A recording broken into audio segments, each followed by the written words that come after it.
In this episode of Net Lease TV on Tour, we interview Richard Hurd, his daughter Kristin and Richie, out at ICSC Las Vegas 2025. Richard and his family own numerous retail, office, medical, and industrial net lease properties. Enjoy. I'm on Net Lease TV. All right, I'm here with Richard Hurd of Hurd Development, as well as his daughter Kristin is right here videoing us as well, and I want to thank Kristin for setting this up. Richard, you're out of Des Moines, Iowa, correct? That's correct. And tell me, I saw your other interview. There's another interview on YouTube with Richard. He did an amazing job. How did you get your start in commercial real estate? I think in the other interview you talked a little bit about World War II veterans. You talked about some of the apartments that you purchased from Italians that carried back a note. Tell us a little bit about it, because your history is amazing. Well, thank you. The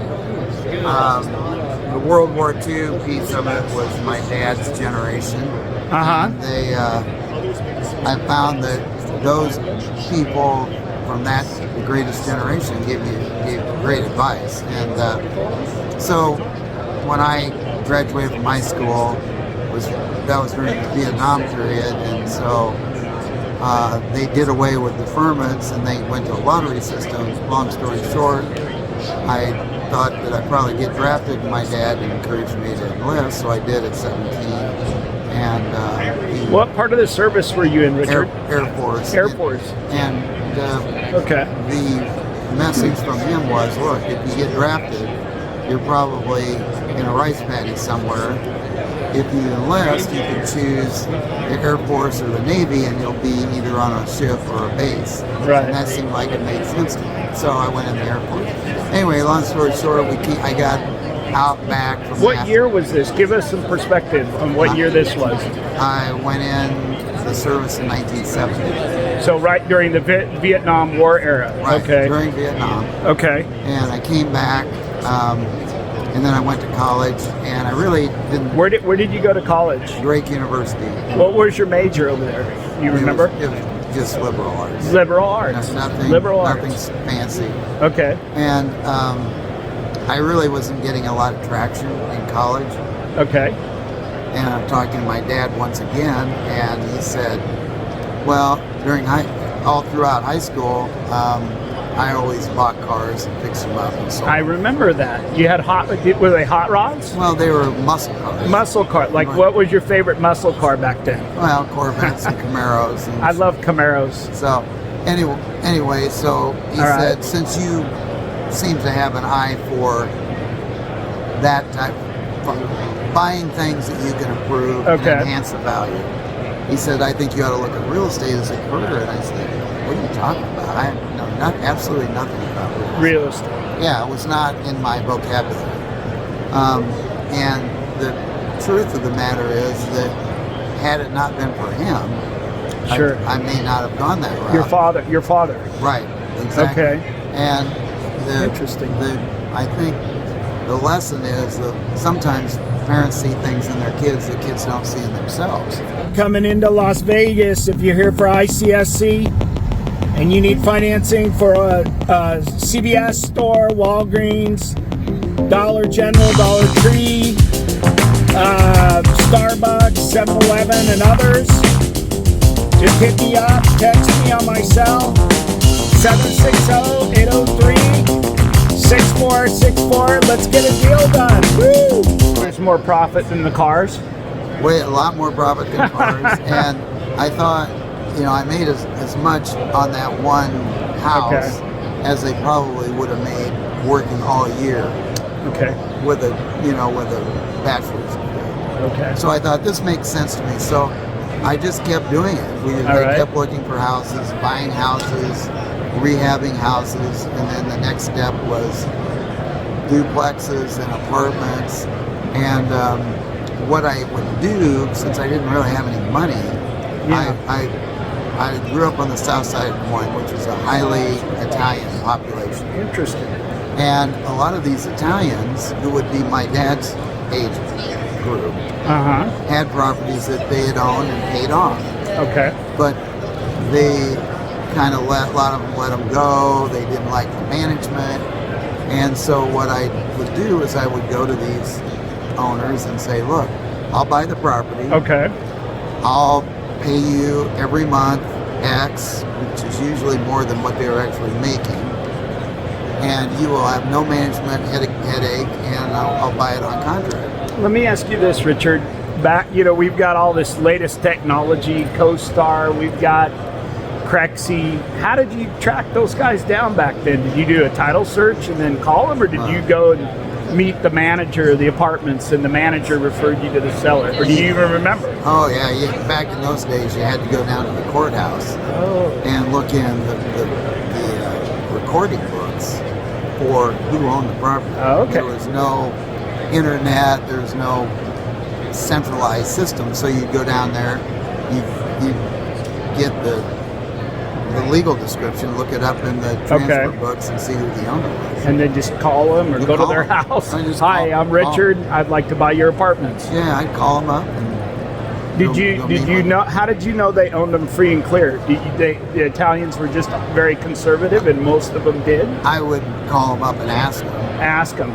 Okay. And most of those guys were extremely conservative, and if they were my dad's age bracket, they generally were paid off by that. Okay.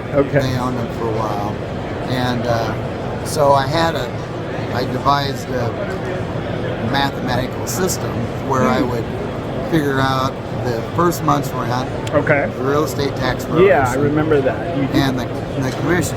Okay, so you did the first month's rent, the real estate commission, and what else? Tax proration. And the tax proration, and add that up. You'd add that up. That's my down payment. That would be your down payment, and that's okay.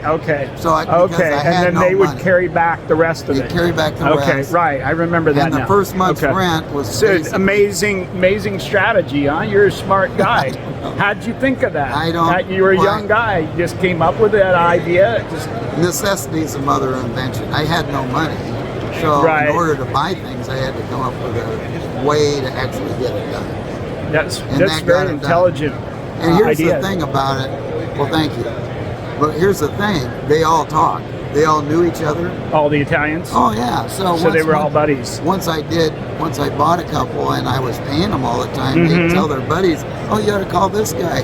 He's great. He'll buy it on contract. Okay, so then you started getting a reputation. Yeah. Okay, as the guy to call for houses and apartments. I'd handle in buildings, little buildings, but I would hand deliver their check every month. Okay. Take it to them. Okay. And it was a personalized service. I think meant a lot. When you say you mean the payment for the note? Exactly. So you would go to the Italians. I would go to their house. I would hand them. So one of your successes is that they trusted you, right? Oh, absolutely. That was one of your successes. Yeah. That you were an honorable person. What now you're doing net lease and centers, right? I even talked to somebody. They told me you did a hotel on a ground lease. I don't know if they said Richard did a hotel deal. Not a hotel, but we did Top Golf. We've done lots of ground leases, but not necessarily. And Richie is your son, yes. And then Kristin is coming into the business. I see her. She does an amazing job in the social media. It's great that you guys are a family business. Right. That's really good. I mean, it shows that you're a great dad. Well, not only a great businessman, but a great dad. Well, thank you. So now, what's this next step for Hurd? What are you trying to do here at ICSC? Well, we're looking for opportunities, working on properties that we own, looking for things to acquire, working with retailers that we have a relationship with, and trying to generate new relationships with retailers that we haven't worked with. But the next step for the company is for the next generation to take over. So I'm trying to get things prepared for my son Richie, my daughter Kristin, and my son Daniel to take over. Did you hear that they may lower the tax exemption from $12 million per person down to $6 million? They said it's going to be like a tax increase. So you wouldn't have $24 million exemption anymore. Sorry, Kristin. Well, we'll have to learn. We'll have to deal with whatever it is. I mean, yeah. One thing about Trump did help with that. He raised it to $24 million. So, right. Yeah. the thing about it is that with the federal tax code, we all have the same rules. Yeah, that's true. It's a level playing field. That's true. The state stuff varies, from state to state. Des Moines is a great state. Like I was telling you guys yesterday, I did a tax appeal case for Walgreens, so they sent me over there. And my job, I was on the defendant side, and all I was doing, I had to make an argument that the intrinsic value of a Walgreens is less than the rent amount, and that it's worth a lot less. They were trying to raise their property tax by $100,000, and it's triple net. Right. So Walgreens ended up paying the bill, but they that was in 2015. So I loved it. I loved your area there. The buildings were beautiful area. So now, are you trying to re-tenant any buildings? Like, are you looking for tenants for your shopping centers? We were looking for tenants for just a very few. We have very little vacancy. Probably have 4 vacancies out of 200 properties. So 4 vacancies out of 200 properties. Yeah, it's not much. What are your favorite tenants? Do you have any favorites? Oh, I mean, we work... Like big box or smaller box? Well, our biggest tenant is Hy-Vee grocery stores. Hy-Vee grocery stores. They're Midwest. Are they publicly traded? No, they're private. They're based in Des Moines. Des Moines, and they have like 500 stores in the 8th Street. What is their use? What do they do exactly? Like, what do they sell? Because I don't know if we have those in California. You don't have them. No, they're grocery stores. They're like grocery stores. Kroger's or Safeways or Safeway. Same type of thing. What do you think of Aldi or Trader Joe's? We actually have Aldi as a tenant. Trader Joe's we don't have as a tenant, but I think they're all fine operators. Richard, I want to thank you so much today for this interview. You're a great guest.